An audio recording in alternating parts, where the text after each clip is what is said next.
It is Friday, September 16th, 2022. This is episode 21 of the Saluki Gamescast, the greatest podcast in the Midwest region. Woohoo! We've got to get better on that cheering section. What's best? Hey, at least I cheered. No one's ever gonna knock us down. That's true. We can complain about Ryan. He didn't jump in right away. I sang though. Was that not good? We'll give you credit for singing when you did finally respond. Gotta build up that enthusiasm. Those voices you hear are Alicia Utecht and Ryan Freels. My name is Justin Young. Sitting out this week is OJ Duncan. He's actually out on assignment. He is spreading the gospel of the Saluki Gamescast far and wide, getting other people on board. Soon we will be the greatest podcast, not just in the Midwest, but the entire United States. So, Woohoo! Godspeed, OJ. He's preaching the word of chaos mode. Very, very likely, yes. Alicia, Ryan, how have you been doing? I'm tired. We're prepping for Zoe Friedkin is doing her show Left on Red in the Kleinau Theater next week. And I'm the assistant director for that. And both of us being part of the Kleinau crew, especially next week, is going to be busy with Tech Week and the show itself. So Yeah. I'm pretty tired, but I'm hanging in there. You know, there's a light at the end of the tunnel, and it's not a train. No, it's a production. It is theater. The theater. It's the bright theater. lights of Broadway that you're seeing at the end of the tunnel. Exactly. Ryan, how have you been? I'm good. I'm a little sleepy too, but I'm doing good right now. So I've recently finished the third season of Harley Quinn on... How is that? I really like it. It's not my favorite show. There's just little continuity issues I have. And I get that it's probably not supposed to be taken that seriously in those places, but there's just little things that frustrate me here and there. But overall, I've enjoyed it. The character progression is interesting. It's cool to see Harley Quinn move from an awful relationship with the Joker to having a very healthy relationship with Poison Ivy, and I think the way they do the characters is really interesting and a lot of fun. Like, I like how Bane has, like, Tom Hardy's voice, but it's just kind of like this sappy... He's fantastic. Like, He's like the put upon character, and like nobody respects Bane. And he's always kind of like whining and to himself and like, well, people will understand me someday. like his whole big thing about like in like season 3 is like there was a wedding that didn't go through at the end of season 2. Won't spoil too much, but like he got a pasta maker for the couple, but because the marriage didn't go through, he wants his pasta maker back, and he's just annoyed that they won't give it back to him. Like, that's his big thing during season 3. And then he realizes that he might have depression, which, I mean, is a serious thing, but it's just how they do it with Bane. You know, I'm neurodivergent. I preach the gospel of neurodivergence. Just how they do it with Bane, though, I did find entertaining. Well, I think they handle issues like that well because, yeah, they're making a joke, but they're also treating it seriously. Yeah. And so they're not turning it entirely into a joke. Like, they are at the same time still, you know, trying to treat issues seriously. Like, yeah, like it does the season 3 does like a good job of actually like talking about and responding to characters' trauma and how they grow through it. Like, you get a lot of that with Harley Quinn and Poison Ivy, and like, you know, you still see some bits of like the Joker's relationship and how she relates to Ivy at times, and it's about Ivy trying to like figure out how to healthily respond to that in places.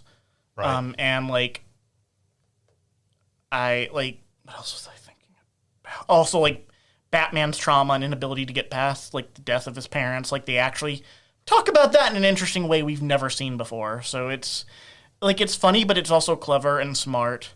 When I talk about the continuity issues, for the most part, the continuity is good. Me and my friend Carly talked about this, but one of the things is, like, there's, like, an episode in season 1 where, like, Harley Quinn gets shot in the leg multiple times, and then in the next episode, which doesn't take long after that, like, her leg's fully healed, and I'm just like, I mean, I get it's animated, and it's probably not supposed to be taken that seriously in that point, but there's still that part of me that's like, Come on, continuity. I always find what annoys me with continuity in a show like that is when they don't go one way or the other. Like, it is not full continuity, or it's not like there's no continuity. So, like, is it going to be The Simpsons where nothing carries over from episode to episode? Or is it going to be, very strict continuity, something like, 2000's Justice League and Justice League Unlimited. Right, like that entire sort of universe, right? The whole original DC animated universe and everything.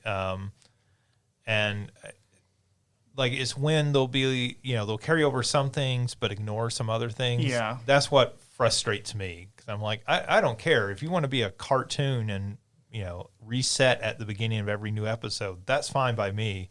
But then you've got to be consistent with that. Yeah. That's something that, like, I love me some classic Simpsons, but I like to also watch characters age and progress.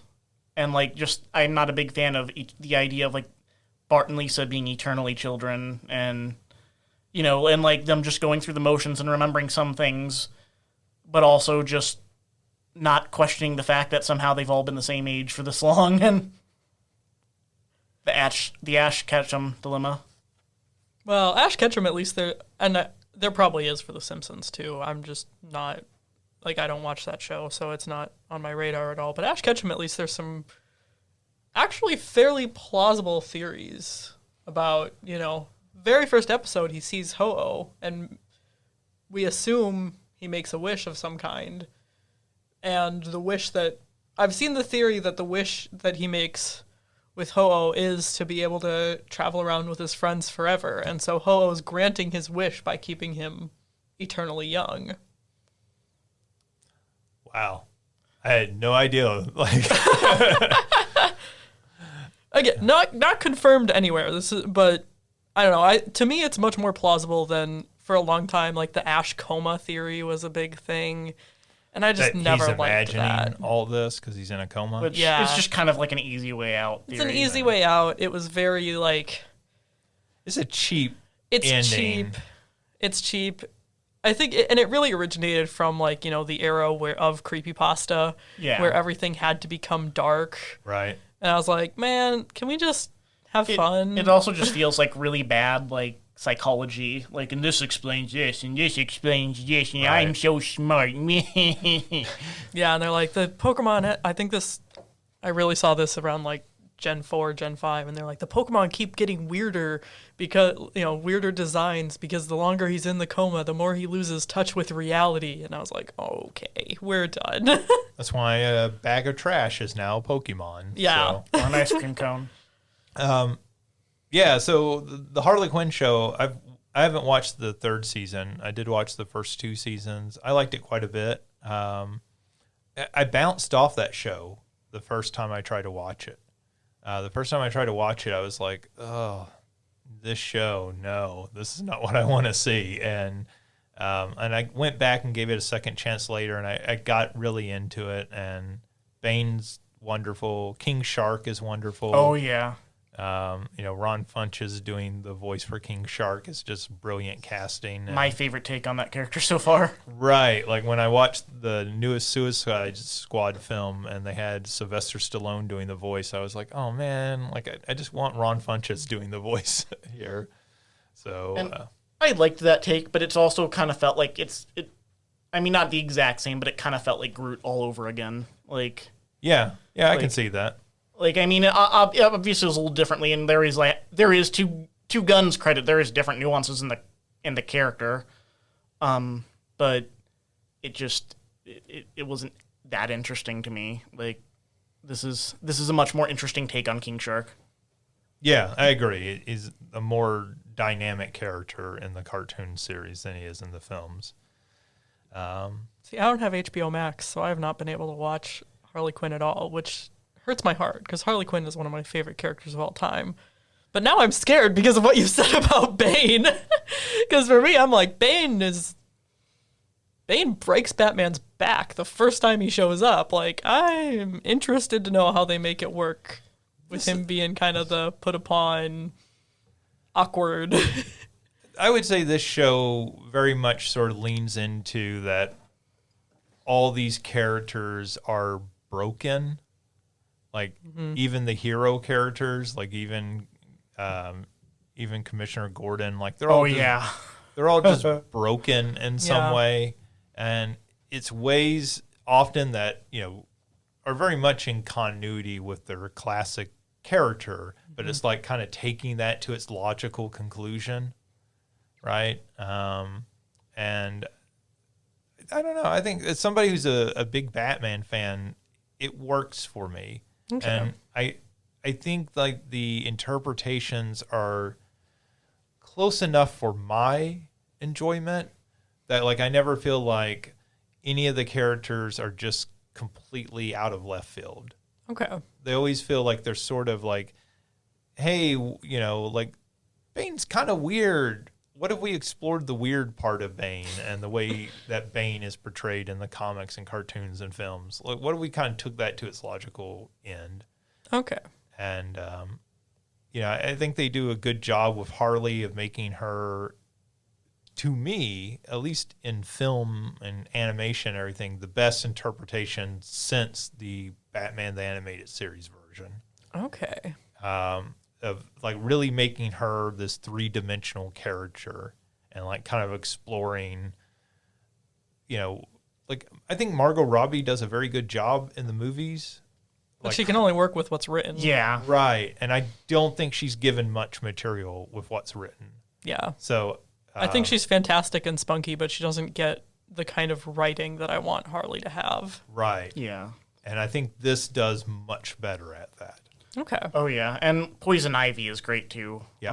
I think if I have to pick one, Poison Ivy is probably my favorite character in it. Yeah, I can see that. Yeah.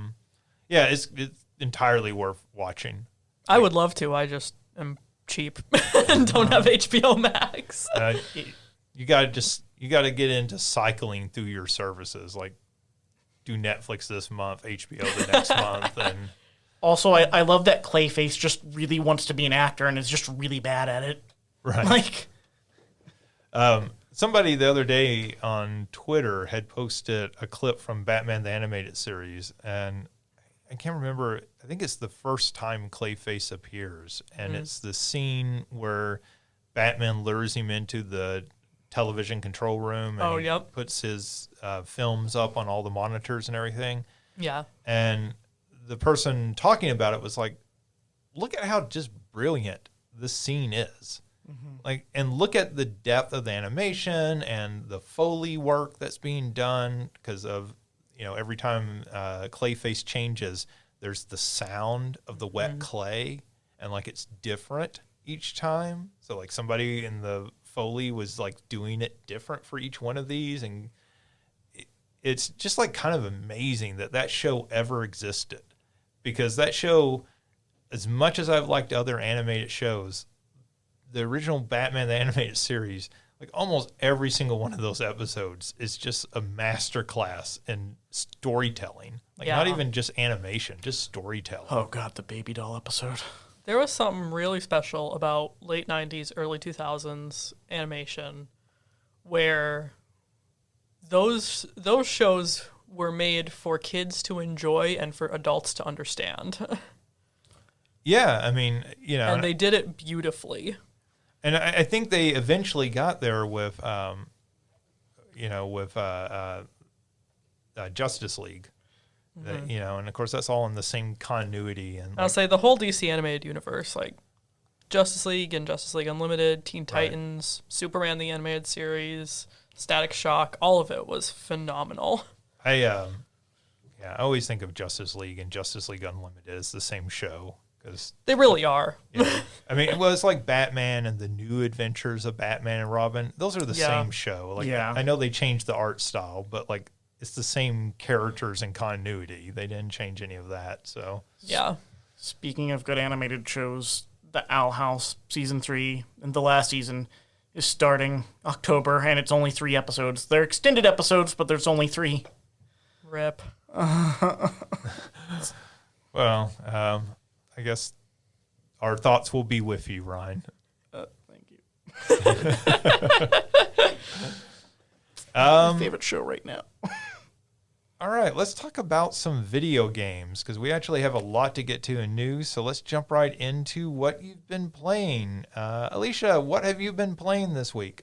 I have been so busy. I've not really been able to play a lot of video games. I've mostly been like hanging out in Twitch streams, so hanging out with people, 100%ing Kirby in the Forgotten Land. My pal Griggy13 the other night was doing a lot of like community games on stream, so like Words on Stream, and we played Oregon Trail. I did not die of dysentery. I died of drowning, but I did not die of dysentery. It's almost the opposite. It's the exact opposite. But yeah, I lost my Wordle streak today, so I'm like, okay, like this is just not the week apparently. You need to go console with Johnny. I feel like he could. True. Be like, Johnny, I know you're my advisor and also my boss for Kleinhouse stuff, but what I'm really here to talk about is Wordle advice. I think he would say no more. I'll cancel the rest of my appointments. Keep that Wordle stuff away from me. All right, so a light week and everything. That's Yeah, light week, but it's been nice, you know. Even when I don't have time to play video games, it's nice to be able to like passively consume them and hang out in Twitch chats and go back and rewatch. Probably my favorite YouTuber, Rome Mithril, is a Let's Player, and so I've been rewatching his Pokemon Emerald No Evolutions run, just as, you know, I've watched it so many times, it's like my go-to-bed videos. So, yeah, just kind of getting some nostalgia in there, getting to hang out with other folks and have like the community video game aspect. Right. Very excited for tomorrow. Sunnyside Seas doing her community or her charity stream on Twitch at 12 o'clock Central. Charity stream for Games for Love, which if y'all missed the spiel last week, go listen to last week's episode. And hopefully we'll see some folks there because we stand charity streams in this house. Absolutely. Ryan. Okay, so... Oh, go ahead, sorry. No, I was just saying, how about you? So light week for me also. But I've played Tetris because that is a good de-stress game because I was kind of stressing out, but I do have something else to say about it other than what I said last time, just that it's a good puzzle game that measures up and is pretty much the perfect puzzle game. So to de-stress, I was just playing it, and rather than listening to the music or the sound effects that comes with, I turned those down to zero, and I hope I'm pronouncing his name right. I listened to an album that I've been meaning to listen to. I think the artist's name is Sufjan Stevens, and the album is Carrie and Lau. And it's a kind of an alternative folk music, techno blend in places, I was kind of listening to the lyrics, but also kind of going in and out, and just also going with the rhythm of it, and just focusing in on Tetris. And I think it was just kind of a good reminder as to how therapeutic and how nice Tetris is just to have there sometimes. Because, like, I was kind of like doing it to de-stress, and it's just kind of like the rest of the world kind of falls away for a moment, and I'm just focusing on this little task at hand. Mm-hmm. And, just the simple successes of just watching some blocks disappear, or just kind of what's pleasing about watching them build up and, building them up intentionally for a little bit, even if you could end them earlier, just so that you could watch bigger blocks disappear. Just kind of, going along with the feeling of letting, like, everything stressing you out falling away. It was just really nice feeling. And, like, it's not necessarily my favorite game in terms of it's not the game I'm the most excited ever to play or something, but it's just that nice thing that's there whenever they're stressed out. I don't want to think about too much. I just want to sit with what I'm feeling or what I'm dealing with and just kind of let it lighten. So yeah, that's just the main thing I did today and this week was listen to Tetris. Play Tetris and listen to that album. And it was just a really nice experience. Yeah, I feel like that's something we've lost over the years. I feel like we've lost playing actual puzzle games. right? And as we moved into mobile games, a lot of the mobile games that sort of sell themselves as puzzle games are stuff like Bejeweled, Yeah. where they're kind of mindless. And I feel like the mindlessness of those isn't the same as Tetris. So like Tetris requires your concentration, right? And so you can have music on in the background, but like your brain is preoccupied with the Tetris. It's still a game. Right. Yeah. And, we used to get a lot of games like that. Like we used to get, Columns and, all those sorts of games. And we don't get as many. And I understand why, because it's hard to release a game onto consoles to compete with mobile games. And, when there's so many of those and so many of them are free. But it's kind of sad because I really like a good, strong puzzle game. And, I can sit and play it for hours. And you're right. Like it's sort of, it occupies the part of your brain that could wander when playing something else. So like you can't think about anything else really, but like you can have music or something on in the background that's kind of soothing you while you're doing this. Right. And so it's almost like a meditative state that you fall into. Right. And like I might not be using it necessarily as he intended it, but like it kind of makes me think of the Marshall McLuhan quote, "The medium is the message." Because, he in that book Understanding Media where he like says that, it's talking about how media isn't like ever like a neutral thing. It affects us, it shapes the world. Even if we can't say necessarily it's good or bad or anything or something as simple as that, or it's having a good effect or a bad effect, it shapes things. And Tetris, without having a story or anything, it itself is the message in that how, it affects how I feel, how it, again, how it de-stresses, how it feels like a therapeutic experience just in the sheer mechanics of it. Yeah, no, I think that's what has made Tetris so appealing over the years and why people keep coming back to it, right? Like there are other puzzle games that have fallen off and fallen out of favor over the years, but Tetris is good enough that it can keep bringing people back. It's an evergreen. Yeah. And there aren't a whole lot of video games that can do that. There's not a whole lot of video games released 30 years ago that people are still actively playing on a regular basis.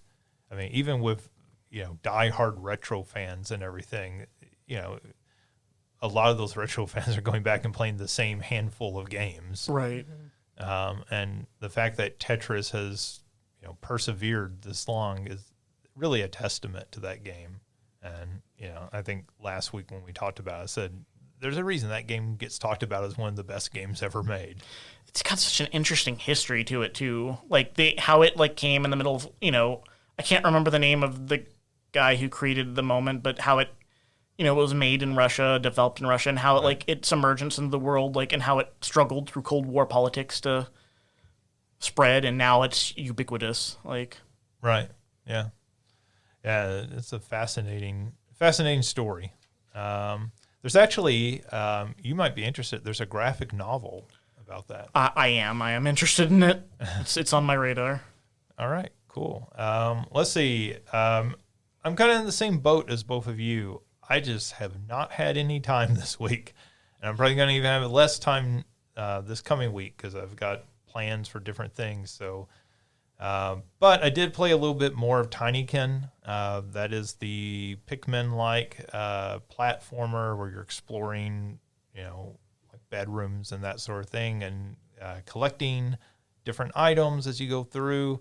That's a fantastic game, particularly for a little indie game. It has the feel of a much more big budget game than it actually is. And, there are elements where you can kind of look at it and go, oh, well, this is obviously an indie game. It's just a very well done indie game. And so I think it deserves quite a bit of credit for pulling that off so well. But yeah, that's really it. I've checked out a few things on mobile, but nothing worth mentioning really because they haven't stuck with me. Yeah. All right, so let's jump into the news because, like I said, we have quite a bit of news to get through this week. So first off, we had some big announcements PlayStation held a state of play. I'm going to kind of read through these, and if there are ones you particularly want to talk about, we can talk about them. So they showed off some new footage for Tekken 8. They showed off they're doing a Western port for Yakuza Ishin. They showed off a new game called Pacific Drive, and the Square Enix game called Project Eve has been rebranded, and they had a brand new trailer. It is now called Stellar Blade. Now, there were some other things shown as well. Those were the things that kind of just really jumped out as, like, you know, really kind of interesting things to look at. Any of those interest either of you? I'm afraid to be interested in PlayStation games until I can get a PS5. I got a PS4, but if it's anything new, I'm like, I want the 5 version. I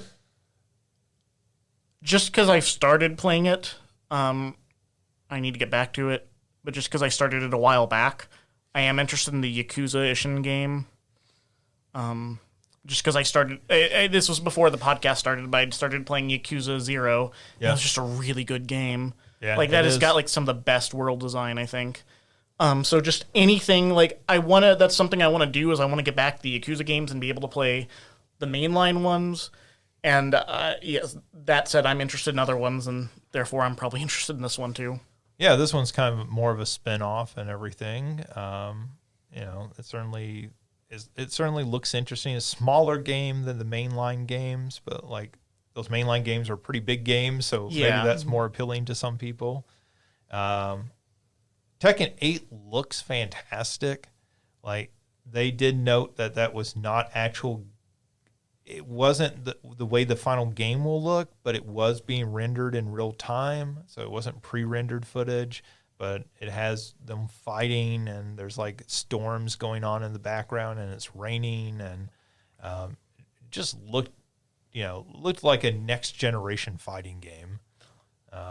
And you know that and Street Fighter, what are we on 6? Yeah. Both of those games look fantastic, and so that's kind of exciting if you like fighting games.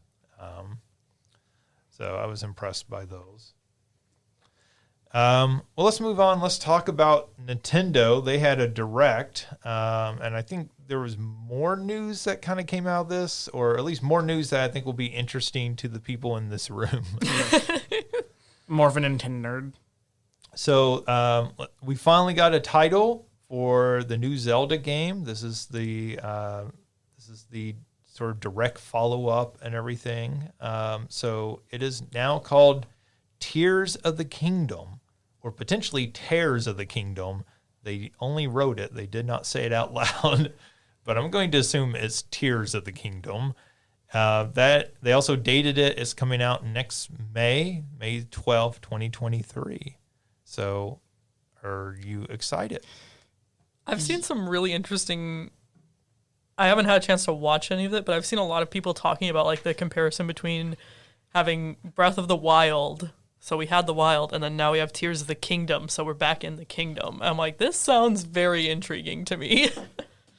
The floating islands looked really cool, and I admittedly I never finished Breath of the Wild, but now I want to go back to it and finish it. Now that at least finish the main storyline and play a lot of the quests and stuff in it that are fun. Because I was really enjoying it for a while. It was just taking up so much time, and I wanted to play other things.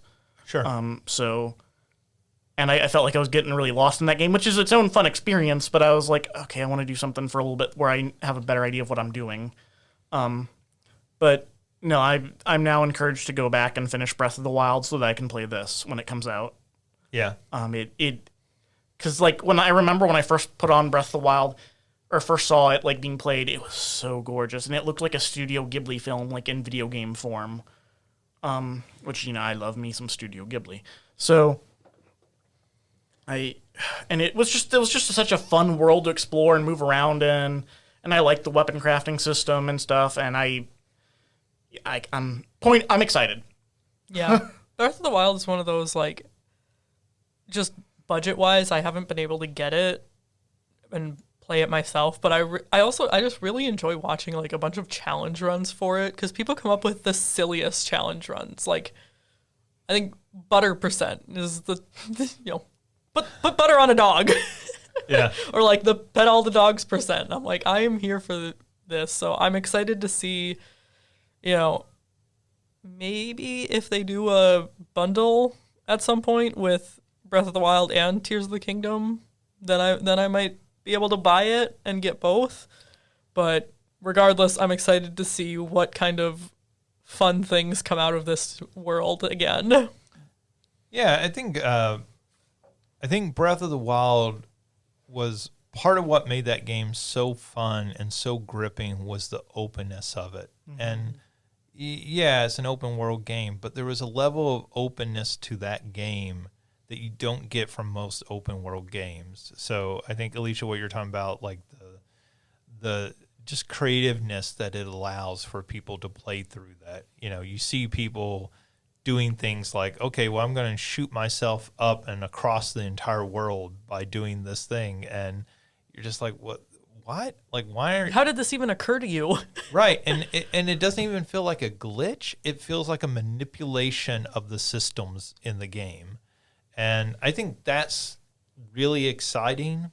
And I think looking forward to this game, it's exciting to think like, okay, well, they've already shown off that they were introducing some new systems and everything. Like, how will those then affect this? Because I feel like they very much made that first game feel like a playground you could play around in, rather than a strict traditional open world game. Yeah. And that way, I think it leans very close in a lot of ways to Grand Theft Auto. Like, that was always the appeal of Grand Theft Auto, was that it was this playground to kind of play in, even more so than the story of the game. And I think they do that very well. So yeah, I'm excited to see that game. Let's see what else we have. Pikmin 4 is coming out next year. A whole new Pikmin game. Yay! One of the things that they showed was that there would be a camera angle that would put you down like closer to the Pikmin level, so you would have an even lower view of the game world and everything. So that looks pretty neat. And looking at it. That looks like that's going to be so fun. Like, Pikmin is such a comfort game for me. It's simple, it's cute, it's just a lovely series. And I'm very excited for Pikmin 4 and to be able to actually play a Pikmin game instead of just watching other people play Pikmin online. Yeah. Pikmin 3, Pikmin 3 Deluxe on the Switch is a fantastic package. And so, I feel like they finally have kind of nailed that game with the controls and everything. They've finally gotten it to where it needs to be. And then this just looks like a much more polished up version. And so that, colored me interested. Alicia, there's a new Kirby game. I am so excited. We are getting fed for the 30th anniversary. I mean, it's actually an old Kirby game, but it's a port of the Wii Kirby game, Kirby's Return to Dreamland, with the title Deluxe added to the end, like they do all of their ports. Well, it's nice. It looks like it's going to, sometimes you just get a straight remaster where it looks like this is going to be a full, closer to a full remake. And, it's following the same storyline and all that, but we've got not only just the different art style, but we've got a new copy ability. They're bringing in new mini games. There's hope online that they might bring back some of the older mini games from like Kirby 64 that we haven't seen in a while. So I'm not sure how I go back and forth on how I feel about the art style, because they have like the cell shading with the really strong outlines around the characters that at times looks good and at times looks really clunky. Yeah. But I'm looking forward to this. I'm optimistic that regardless of whether or not And again, I'll probably get used to the cell shading, so it'll probably be fine. But regardless, I'm excited to get it and play it and just... Because really, like, Kirby is shaped like a friend. How can you look at Kirby and not be happy? Shaped like a friend. That's a good way to sell Kirby. I cannot claim credit. That's been on the internet forever. That sounds like something in a Chucky movie or something. Like a Chucky, he's shaped like a friend. There's a really great YouTube video that I watched the other day that was breaking down... Because in Kirby Star Allies, the final boss is Void Termina. I was hoping you were going to say breaking down the Child's Play films. No, I don't do scary. I'm sure there are great videos out there breaking those down as well, but... I'd argue that the first Child's Play film isn't scary. I don't do anything with know. that has a concept of our goal is to be scary. No, the I real world understand. scares me enough. I understand. I just... I don't enjoy that movie because it's scary. It's just so cheesy. Yeah, understandable. But I get you. We'll be friends to the end. Also, dolls are just creepy, but that's neither here nor there. But I was watching a really interesting video that like broke down because the final boss at the end of Kirby Star Allies is Void Termina, and when you get inside, it looks like Kirby. And so breaking down a lot of the theories around, like, is this what Kirby is? Like, how is it tie into his existence? And how do we get Void Termina over here as, like, the big bad versus Kirby, who just wants to, like, eat snacks and take naps and play with his friends? And so really breaking down how the love around Kirby, both in-game and just external from fans, has shaped the character and continues to be his defining characteristic. And I just love it. I love Kirby. You just described Kirby as a cat. You know that, right? But there's a lot of similarities there. Actually, I was going to say, you could just reveal that Kirby is just a really weird type of cat. I mean, he's just missing the ears. Like, you know. Hey, and you know what? You could get a copy ability with those ears. That's true. Like, I'm sure Kirby in some game at some point has eaten a cat, right? And, I mean, Mario has. Kirby has never. He has the cat suit. That's true. Kirby has never, but we do have the Awoofies. Those are more like dog fox-like, but... Right.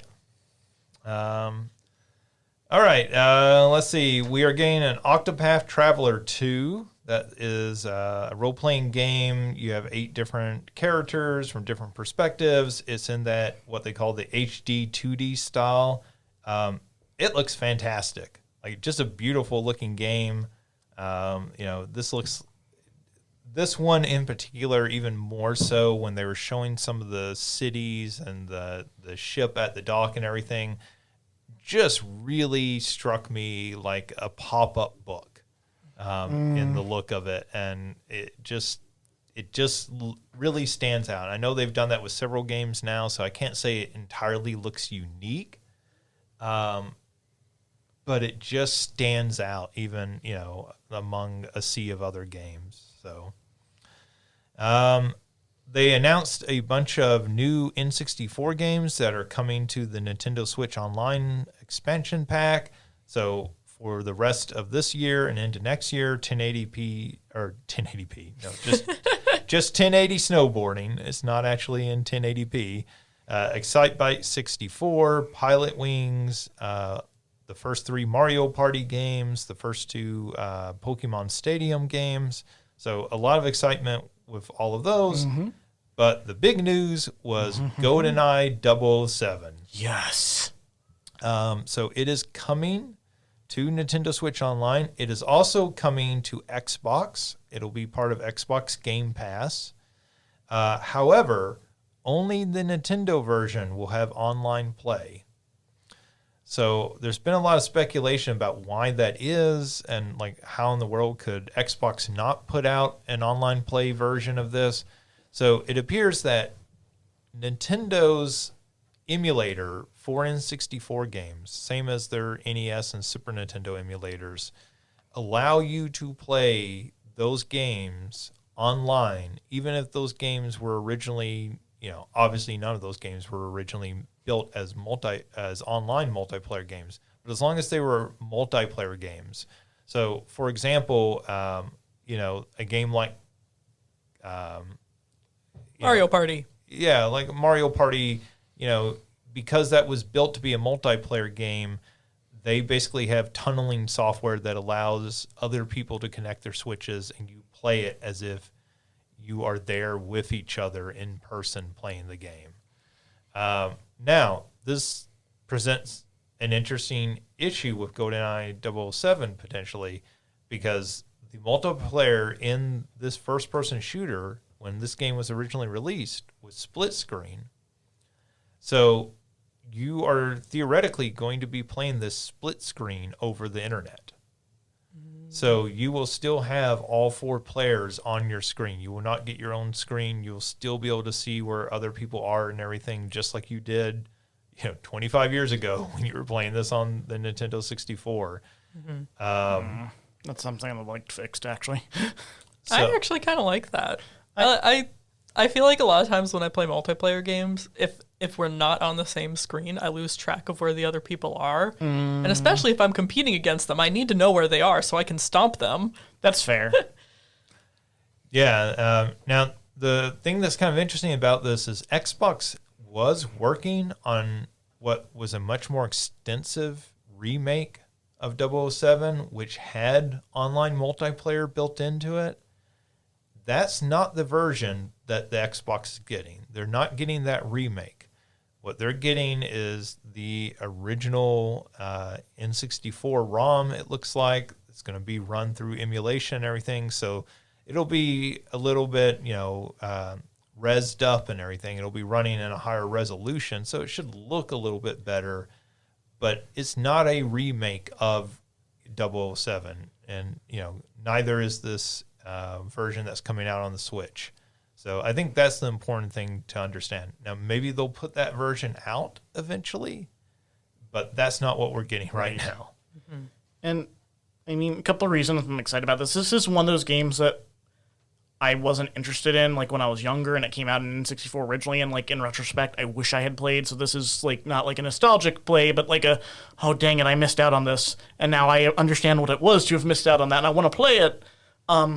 Also, like, over the summer, I'm not, like, a big James Bond fan in terms of I love all the James Bond movies or something like that. I probably wouldn't care about a majority of them, but I know this isn't connected to GoldenEye specifically, but I did watch the Daniel Craig ones, and I mean, there's some misses in that series, but for the most part, I loved him as Bond, and I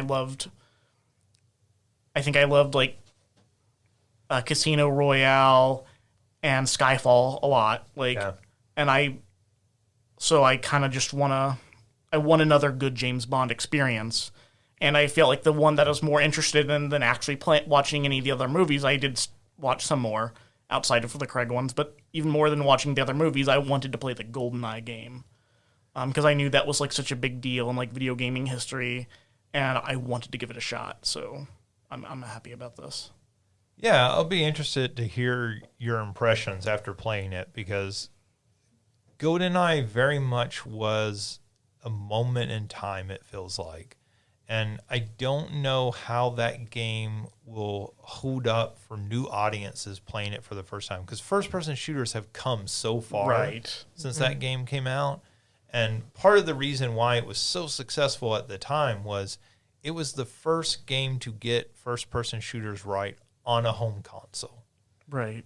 To make multiplayer work, particularly the multiplayer, but even the single player, to add in those story elements and, like, specific objectives that were more than shoot everybody and get a card key and, go through the door. The PC games had done more at the time. So, like, Quake was already out on PCs when this comes out. So there were certainly games out that were pushing first-person shooter boundaries, but those weren't available to most people at that time. And so, like, it was really influential and really paved the way for obviously all the games that came after it, your Halos, your Call of Duties, all of that sort of thing. So it'll be interesting to see people playing it now for the first time. Does it hold up? Because it's a game I haven't gone back and played a whole lot in several years. And I played hours and hours of that game originally. So Right. And I'm aware of the possibility that might not hold up as well as I'd like it to or something, or as I'd be excited. I might play it and be like, okay, I see why this is good for the time, but it's not that exciting now. But sure. I'm also like, I was so surprised by how well Doom held up without the lens of nostalgia. Mm-hmm. Like, I could see saying that's my second favorite shooter game I've ever played. Resident Evil 4 still being number one.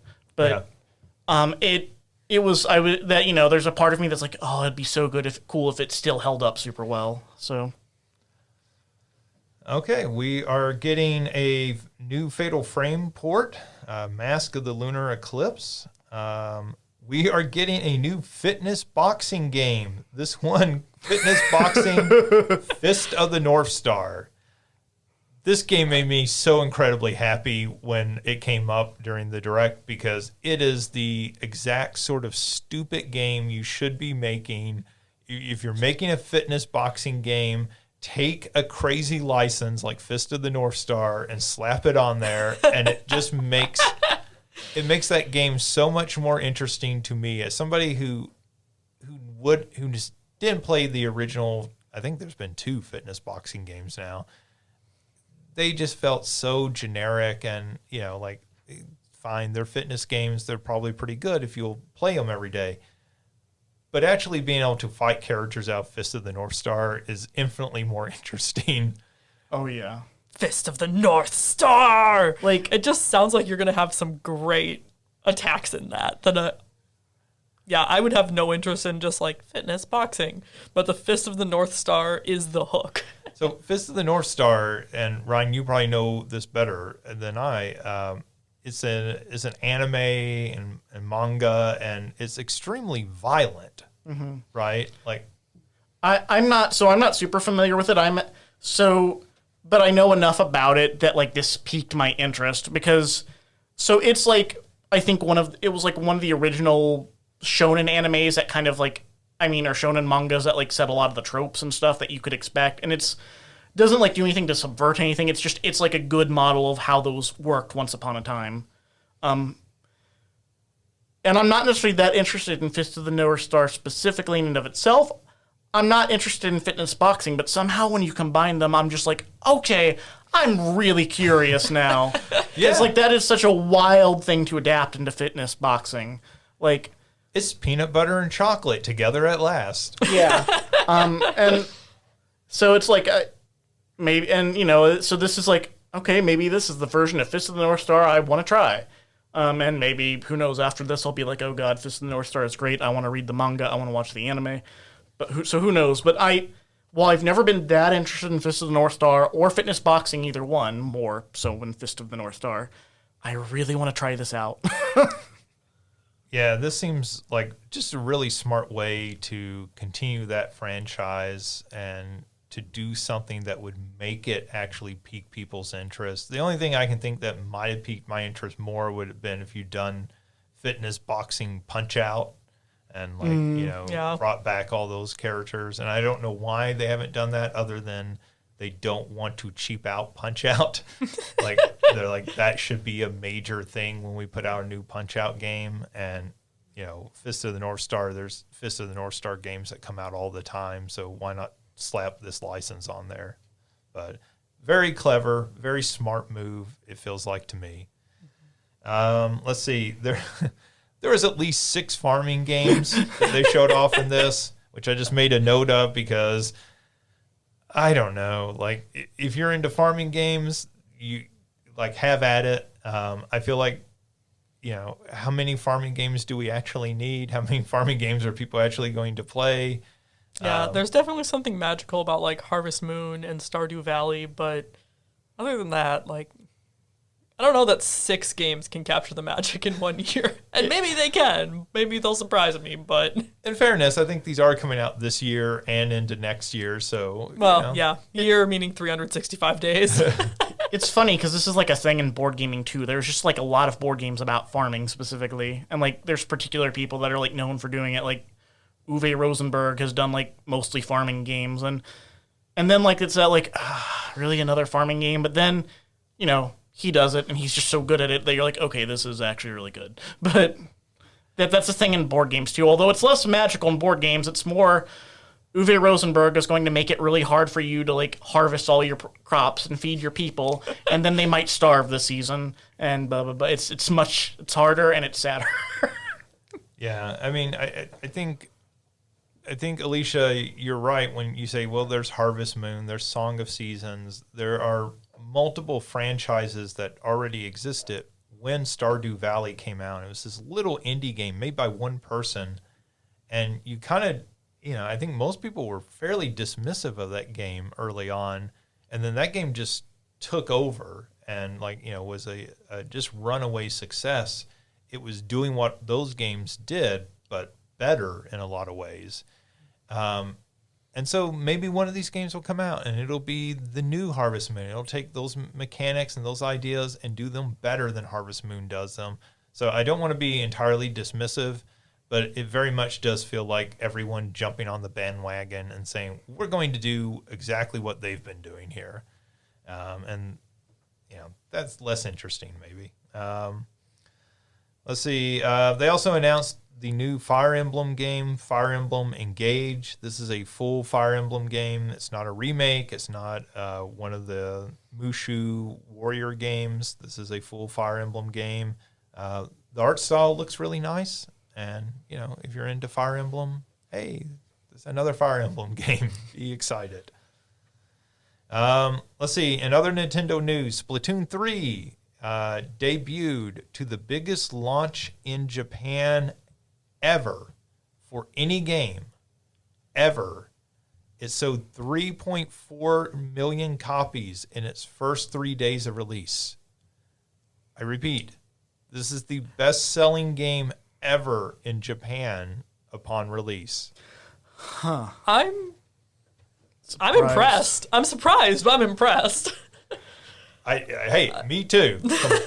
I mean, almost shocked, I would say. First 3 days, 3.4 million copies. It doesn't look bad by any means. I'm interested in playing the Splatoon games. I've mostly been doing single player stuff, and that looks like it's more fun with more than single player. But really, the biggest. Wow. You would think the biggest launch ever would be something like a Pokemon game. Or like a Mario game. Yeah. Or Final Fantasy Final or Dragon Fantasy. Quest. Like all these very storied, historic franchises. But nope, some Squid Kids. Yep. Splatoon is great. I love Splatoon. Those games are fantastic. I haven't jumped on this one yet, but I did play a lot of Part 1 and Part 2. You didn't contribute to the biggest opening ever. I'm not in Japan. What's your excuse? Just get some plane tickets. Yeah. Gosh, Justin. I know. I'm such a slacker. Aren't you going to be part of video game history right now? Splatoon 3. Splatoon 3 history. Yeah, it's just, it is weird to think that when this franchise is like less than a decade old. I mean, this is a franchise that debuted on the Wii U, the system that very few people actually owned. And it debuts on that system. It comes out. It's a pretty modest hit on that system for a brand new franchise. And then when the Switch launches, they're like, hey, we're putting out not a port of Splatoon, but Splatoon 2. And that one is bigger. But the Switch is a bigger, more successful system. And you're like, hey, that's like that's really cool that this game is finding an audience and everything. Like, good for Splatoon. Oh. But like I didn't realize this game selling this many copies, it has grown to the level. It has got to be one of Nintendo's top franchises. After 3 games, it is one of Nintendo's top franchises. Like, that's just mind-blowing. I never expected that. Like, this game by the end of this year will have outsold that Kirby and the Forgotten Lands game. It will have outsold Metroid Dread. It will have outsold so many more notable by name, historically, Nintendo games that have come out on the Switch. And, I would say by the end of the year, it'll probably easily sell over 10 million copies. And yeah, if it's already a third of the way there in 3 days in Right. Japan only. I mean, that's putting it on track to outsell things like, Luigi's Mansion 3 and, which you would think is, that's one of the Mario brothers is Luigi. Like this would be But a also big... it's Luigi. Yeah, I suppose. Poor Luigi. Luigi is the forgotten brother. When their mother introduces them, this is my son Mario and his brother Luigi. And hey, you! Yeah, so just, amazing kind of news. I would imagine that means we will be getting Splatoon games on a fairly regular basis for years to come. This will be maybe their new, it's not quite as big as Pokemon yet. I hesitate to say, but it's maybe getting there. And they are great games, by the way. If you've never played one of the Splatoon games, fantastic game. It's a shooter that is very suitable for children to play because you're just shooting paint. Let's see. Other news. Alicia, I put this in here particularly for you, but also a little for me. Big the Cat is in Sonic Frontiers. That's really the news. That's it. Yeah, they know there's a fandom for Big the Cat. I have such a love-hate relationship with Big the Cat. I am excited to see him back, though. How can you have any hate for Big the Cat? I mean, he pulls that series together. I mean, he's not Rouge the Bat. True. I don't know. I think sometimes I feel like they lean too heavy into dumb as his character trait. Sure. But I am excited to see him back. Sonic Frontiers, honestly, like, I want to be so excited, and I'm starting to lose some of that guardedness against being so excited. Yeah, It's like with better with a Sonic game. I do know better, especially when was it last week they released One OK Rock did the title song Vandalize, and I freaking love One OK Rock. Like, they're phenomenal, but at the same time, there's a little voice in the back of my head going, remember in Sonic 06 when Zebrahead did his world and it was so cool to have a punk rock band do the theme, and now we've got a J-rock band doing the theme. Like, my brain is still just drawing way too many connections with how hype I was before Sonic 06, and then that game happened. So I want to be cautious, but I'm starting to get to the point where I'm like, I don't even care. It can suck. Don't take that seriously, Sega. Please make it a good game. But How can it possibly suck? It has Big the Cat in it. True. That's all it needs. That's the victory right there. Big the Cat. It's gonna sell 3.5 million copies in the first 3 days in Japan. None of us truly believe that, but wouldn't it be nice? They need to give Big his own spin-off fishing game, and I think that's what people are wanting. Fun fact, the whole reason Big the Cat exists is because they had invented like another fishing game and wanted people to use the fishing rod controller. So that was why they invented him and put him in Sonic Adventure to make people interested in that.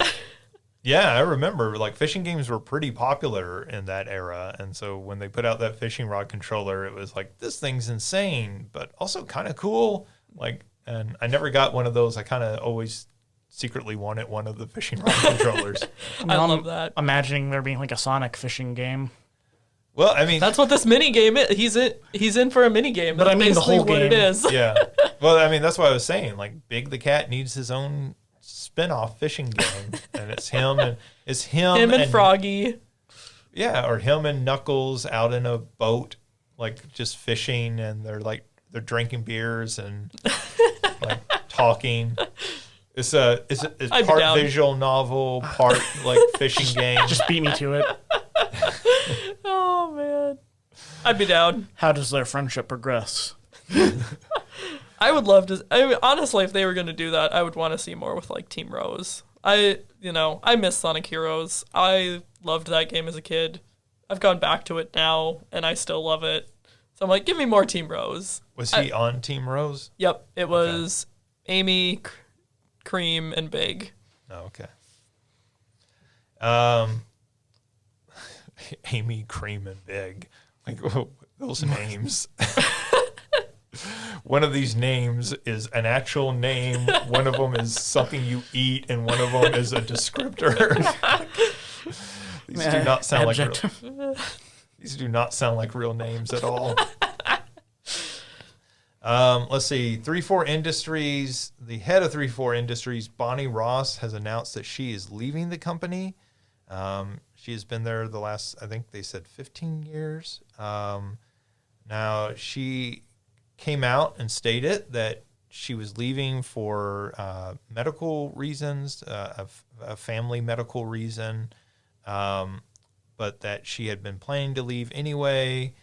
Another executive has come out and announced that he is leaving 3-4 Industries as well. If you don't know, 3-4 Industries are the ones who make the Halo games. Halo Infinite is in a state of total mess right now.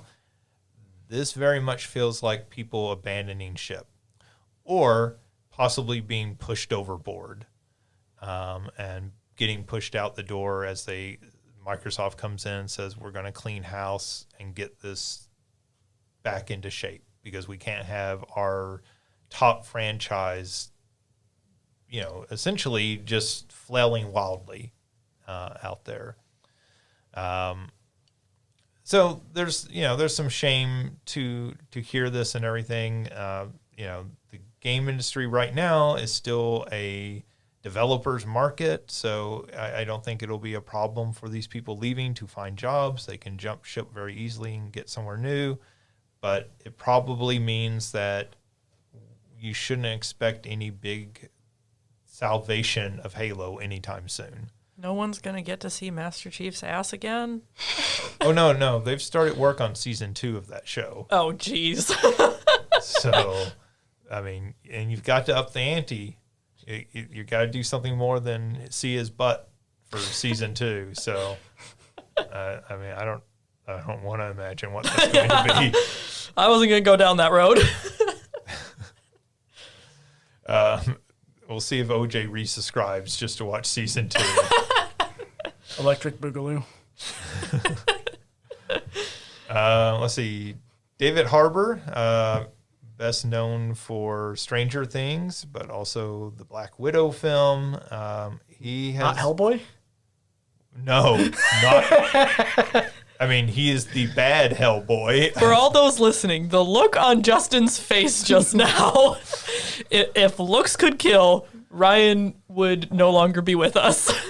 I mean, look, there are 2 really good Hellboy films that are better than they should be. Oh, I agree. David Harbour had nothing to do with either of those films. But he is going to star in the new Gran Turismo film, which, how is this a movie? But like, Who knows?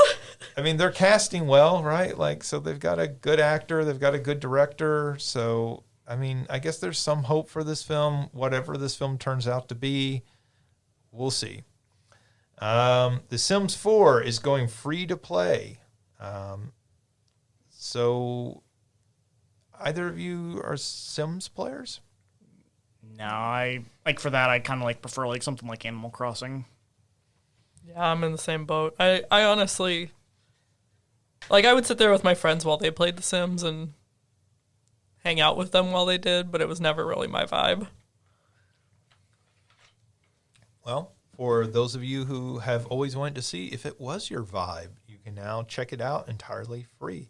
At least the base game. You still have to pay for the 500 expansions that are available. Let's see. This is the latest news. This actually just happened last night. Suikoden, or Suikoden, depending how you pronounce it, is getting a remake. So Suikoden 1 and 2 are getting remade, HD remakes. So they're taking the original PlayStation games, they're converting them from 4:3 into 16:9. They're adding in all new high-definition backgrounds into the game world and also into the fight scenes. They are doing new character art, the close-up portraits of the characters. It looks fantastic. If you've never played the Suikoden games, then those first two games are beloved on the original PlayStation. Suikoden 2 was, for a long time, one of the most expensive games on the original PlayStation because basically nobody bought it. It had very limited copies out there in the wild, and it was very hard to come by. And then they put it back out on, I forget, PlayStation 3, I guess it was. So you could download it and play it that way. But this is a brand new remake. It is coming to everything: Switch, Xbox, PlayStation, Steam. If you like role-playing games, this is a fantastic one. This is one of the best ones, in my opinion, ever made. If you're not familiar with the series, it is there's a Japanese legend of 108 heroes coming together. That's what this game is based on. So you have to collect 108 characters, and you like build them up together until you like have essentially built an army, and you have a castle, and they're all wandering around it together, and you can interact with them. And a lot of the characters are hidden. You have to do certain things in order to like get them to join your party. It's just fantastic. Wonderful role-playing game. So I am super excited. They're coming out together in one package, so even better. Did they give us a date? Only next year. Okay. I'm curious to try this. Yeah, I think depending on price, right? Like I don't know what they'll price this at. I guess they might go full $60, but especially if they go $40, like this should be a fantastic package. All right, that does it for news this week. Let's get to our big question. And our big question this week is literary in nature.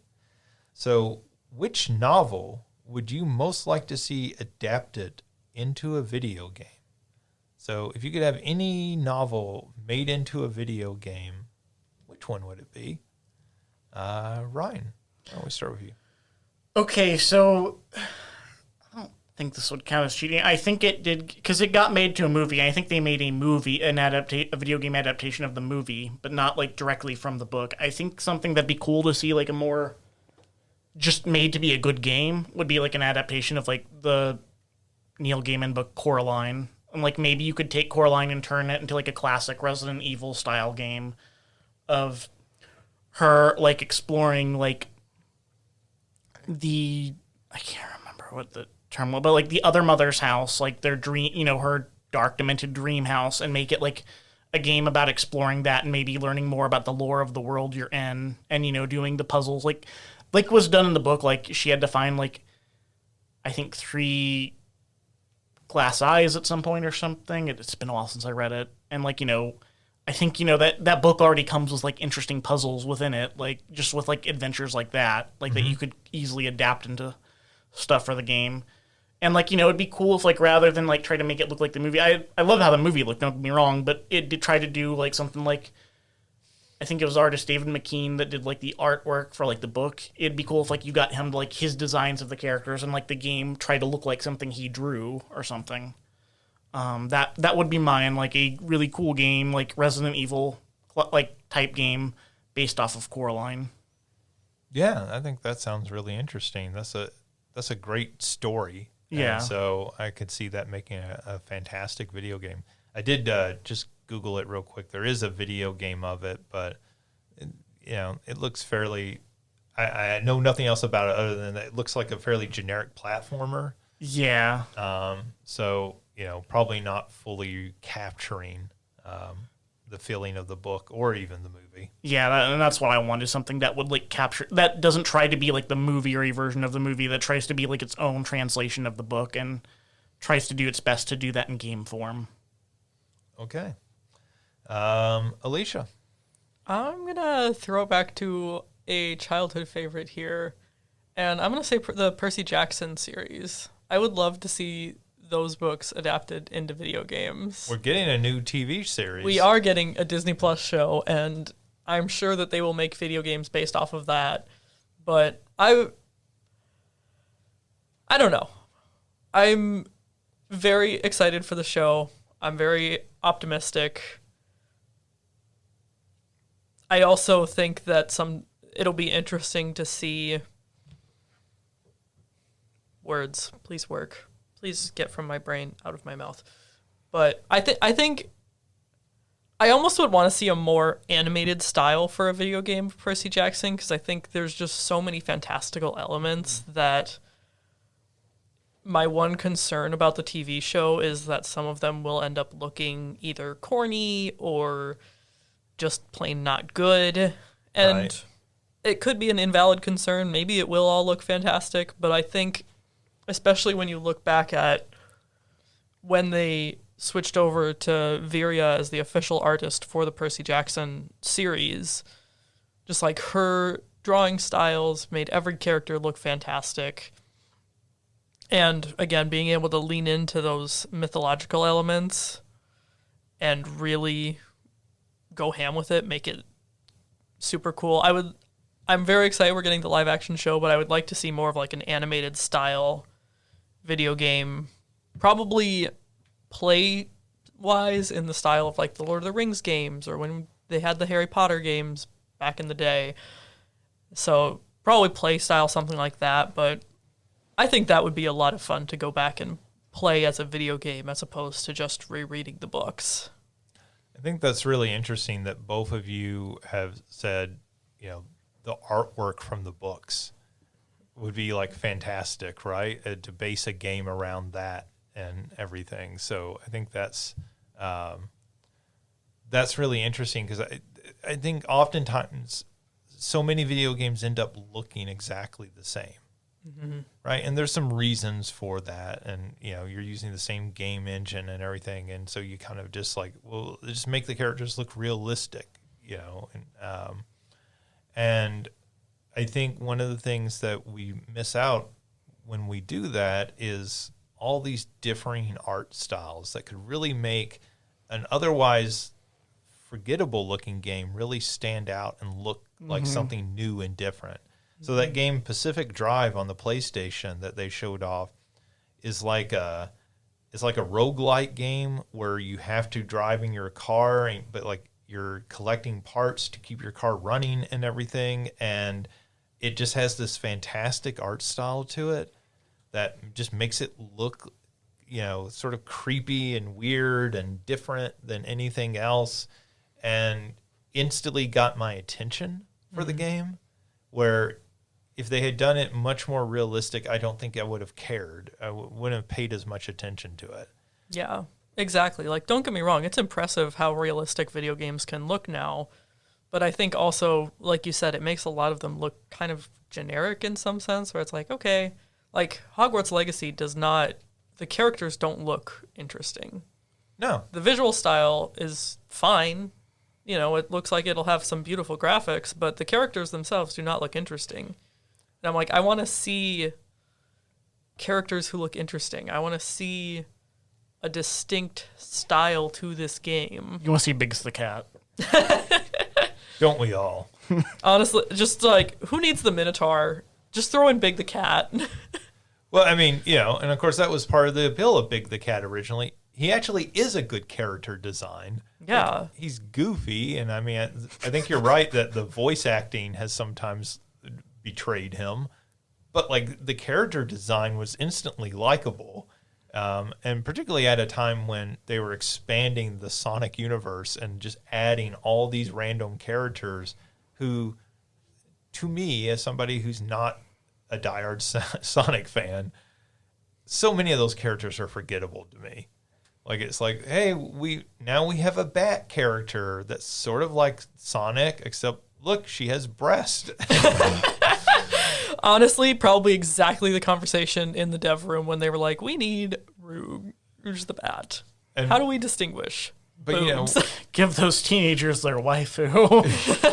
exactly, yeah, and Big just felt like so like he felt much more in the line with Sonic and Tails of like, here's a wholly original character that we came up with, and we're not just taking Sonic and coloring him a different color and calling it a new character. Did you mean Shadow? Did you mean Silver? Did you mean... I love those characters, but... Yeah, I mean, you know, which is how the Sonic and Friends start to feel, right? And yeah, I think you're absolutely right. When you talk about the Hogwarts Legacy game, that game just looks so boring and gloomy, and like it's a fantasy wizarding game. It should be exciting looking, and it should be, you know, there should be some awe in it, I feel like. And Now we're seeing that all of Hogwarts just went through like a really big emo phase. That wasn't even like good emo. It was just like, we're gonna just like kind of just half-hearted do this. And yeah, and I think that game takes place in like the 1800s, so it's like 100 years before emo was a thing. Hogwarts invented emo. Yeah, Hogwarts was emo before emo. But like, it's hipster Hogwarts.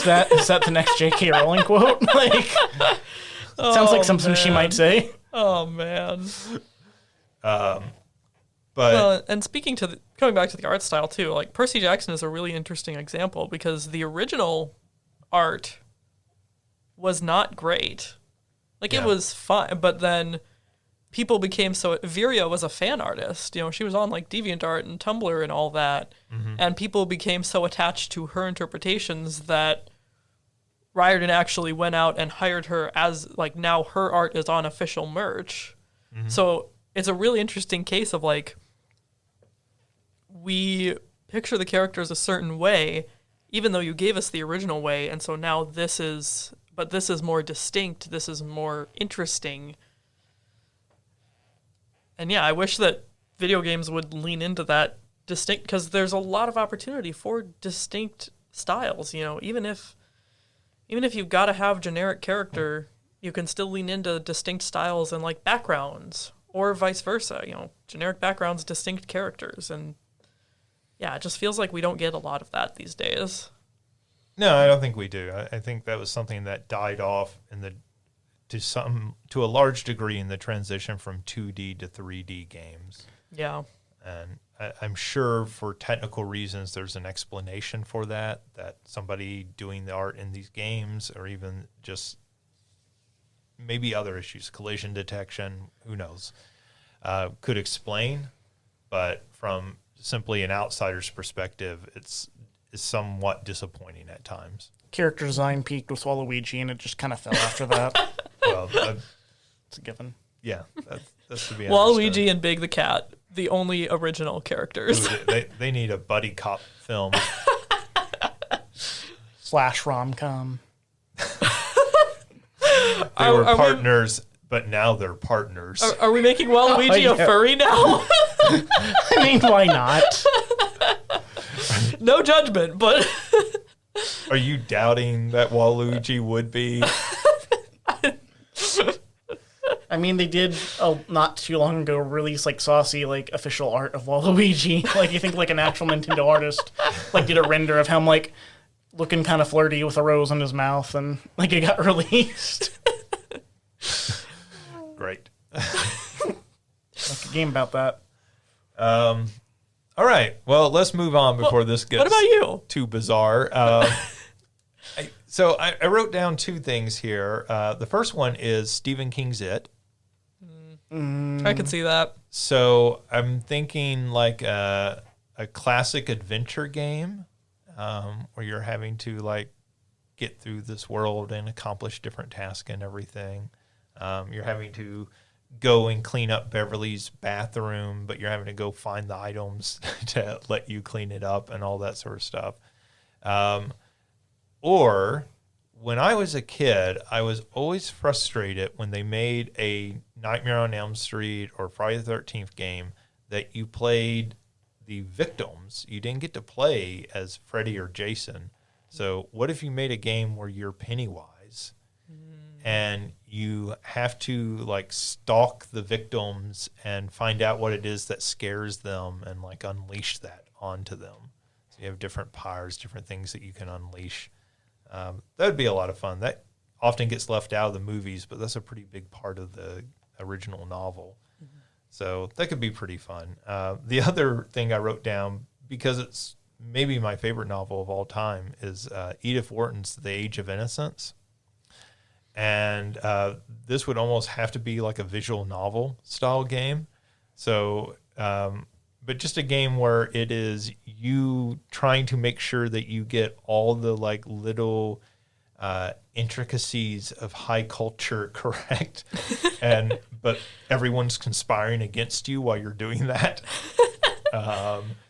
And that just sounds like a bizarre game, but like sometimes I like it when people take these properties and make like experimental games with it. Like they made a game of Walden, right? Which is the thing that you would think would be the least you could make a video game of, and they went and made a video game of it, and I love that somebody tried to do that. So I was trying to think what would be something that would be difficult and challenging, but kind of interesting if they could pull it off. So yeah, that does it for this week's episode. Alicia, Ryan, thank you for being here for another week. Thank you, Justin. Thank you, Justin. Thank you, Mr. Newsman. Ryan will be back at 5 with the weather. You betcha. But are we throwing turkeys out of a helicopter? Oh, you betcha. I'm going to ride one of those turkeys in the sky. As God is my witness, I thought turkeys could fly. That's one of the all-time great jokes. It's just one of the best episodes of anything ever. If you don't know what we're talking about, we'll come back to it at Thanksgiving. Oh yeah, we'll definitely come back to that. And you two are both involved with Zoe's show, right? Yes. Working behind the scenes. So, Alicia, you are assistant directing, is that correct? I am indeed. And then Ryan, you are working some of the backstage lighting and sound. Yes.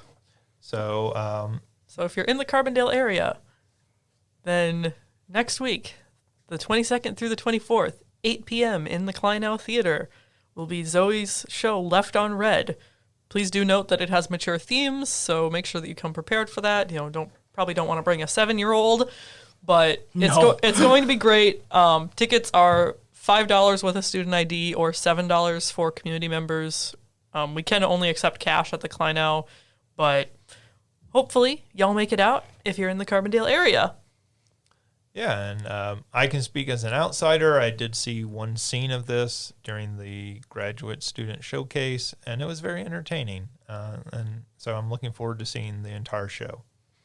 But that does it for us this week. Thank you for listening. As always, you can find us at salukigames.com. You can find us on whatever podcast app that you prefer, Spotify, Google, Apple. And we appreciate you listening. We'll be back next week with another